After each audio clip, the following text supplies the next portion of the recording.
Hello, everyone. Welcome to the Newsbrowse News broadcast. Sounds reports that U.S. Treasury Secretary Scott Bessent announced on Tuesday, April 14, 2026, the Trump administration's intention to restore previously levied tariffs by July.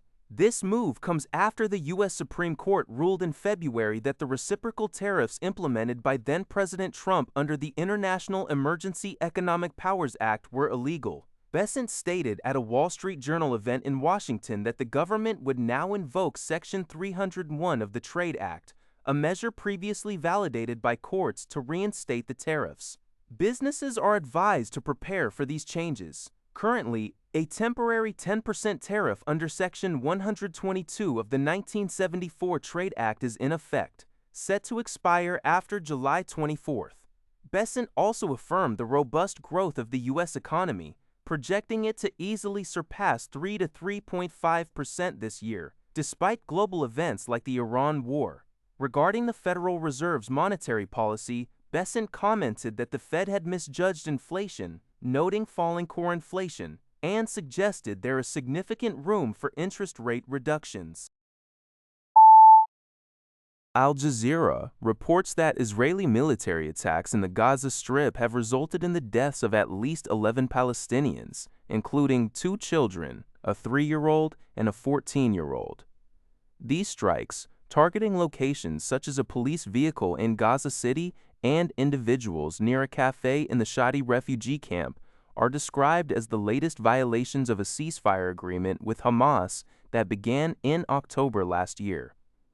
Gaza's civil defense authorities and Reuters confirmed the casualties. Despite the truce, Israeli forces have continued daily strikes, killing nearly 760 Palestinians since the agreement.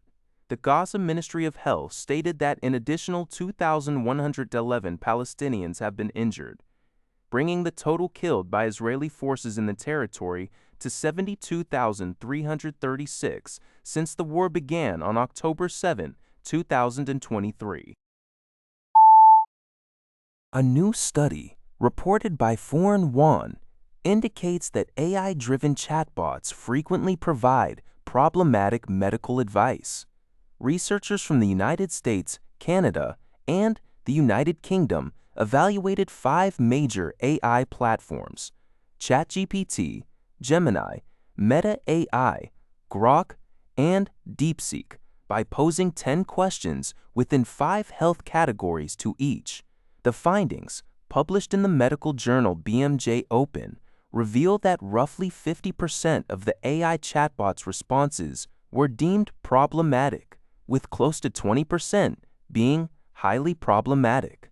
The study noted that while these platforms performed better on closed-ended questions and topics like vaccines and cancer, their accuracy declined in open-ended inquiries and fields such as stem cell research and nutrition.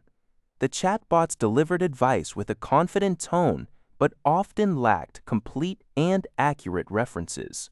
This raises concerns as more people turn to generative AI for health guidance, despite these platforms lacking medical licensure and clinical judgment. The authors emphasize that deploying chatbots without adequate public education and regulation poses a significant risk of amplifying misinformation, urging a reevaluation of how AI chatbots are used in public health communication. Global News reports that Bell recently held a closed-door meeting with Saskatchewan landowners regarding its proposed AI data center. 7 families living near the site in the RM of Sherwood have expressed months-long concerns over their quality of life and property values due to noise, lighting, drainage, groundwater, and roadway management. Their repeated submissions to the RM Council went largely unaddressed, leading to a formal complaint to the Ombudsman. This was followed by the abrupt resignation of 4 council members, including the Reeve. The Provincial Ministry of Government Relations then appointed a new Reeve and councillors. The landowner sought binding conditions, not just promises, for the development agreement.